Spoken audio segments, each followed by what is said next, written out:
సంక్రాంతికి వస్తున్నామంటూ సంక్రాంతికి వచ్చేశారు hero Venkatesh and team. Star hero victory Venkatesh తన సినీ కెరియర్లో ఎక్కువగా ఫ్యామిలీ సబ్జెక్టులలో నటించి విజయాలను అందుకున్నారు. గత కొంతకాలంగా వెంకటేష్ విభిన్నమైన పాత్రను ఎంచుకుంటూ ఉండగా ఆ సినిమాలలో మెజారిటీ సినిమాలు ఆశించిన ఫలితాలను అందుకోలేదు. వెంకటేష్ నటించిన కొన్ని సినిమాలు డైరెక్ట్గా ఓటీటీలో రిలీజ్ అయ్యాయి. అయితే వెంకీ, అనిల్ రావిపూడి కాంబోలో తెరకెక్కిన F2, F3 సినిమాలు బాక్సాఫీస్ వద్ద సక్సెస్ సాధించగా ఈ కాంబోలో తెరకెక్కిన మూడో సినిమా సంక్రాంతికి వస్తున్నా కావడం గమనార్హం. ఇక ఈ సంక్రాంతికి వస్తున్నాం కథలోకి వెళ్తే ఎన్కౌంటర్ స్పెషలిస్ట్గా పేరు సంపాదించుకున్న ఎక్స్ కాప్ వైడి రాజుగా విక్టరీ వెంకటేష్ తన భార్య భాగ్యలక్ష్మి అలియాస్ భాగ్యంగా ఐశ్వర్య రాజేష్ పిల్లలతో రాజమండ్రి దగ్గర సంతోషంగా జీవనం సాగిస్తూ ఉంటారు.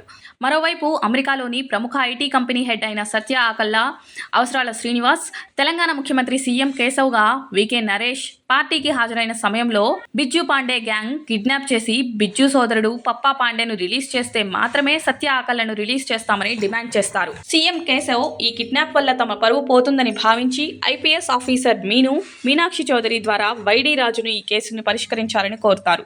వైడి రాజు మీను ఫ్లాష్ బ్యాక్ ఏంటి?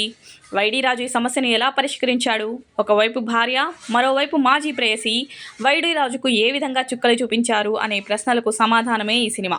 విక్టరీ వెంకటేష్కు ఈ తరహా సినిమాలలో నటించడం, తన పాత్రతో మెప్పించడం కొత్తేం కాదు. వైడి రాజు పాత్రలో అలవోకగా అద్భుతంగా నటించి వెంకటేష్ తన నటనతో మెప్పించారు. ఐశ్వర్య రాజేష్ వైడి రాజు భార్య పాత్రకు పర్ఫెక్ట్గా సూట్ అయ్యారు.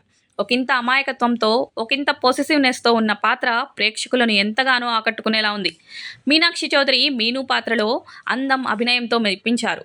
వెంకటేష్ కొడుకు బుల్లిరాజు పాత్ర సినిమాకు హైలైట్గా నిలిచింది.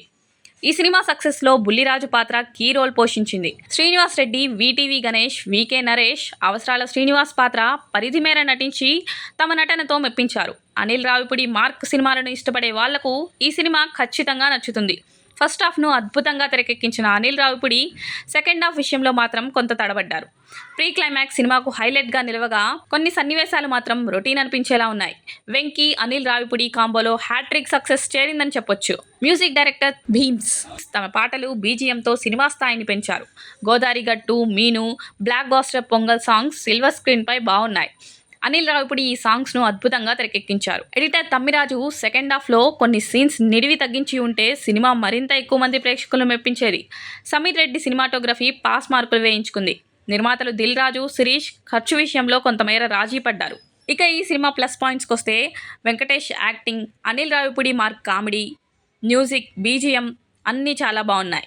అయితే మరోవైపు రొటీన్ స్టోరీ, సెకండ్ హాఫ్లో కొన్ని ల్యాగ్ సన్నివేశాలు ఈ సినిమాలకు బలహీనత అని చెప్పొచ్చు. మొత్తం మీద సంక్రాంతికి వస్తున్నాం సినిమాకు రెడ్ పెప్పర్ మీడియా ఇచ్చే రేటింగ్ 3.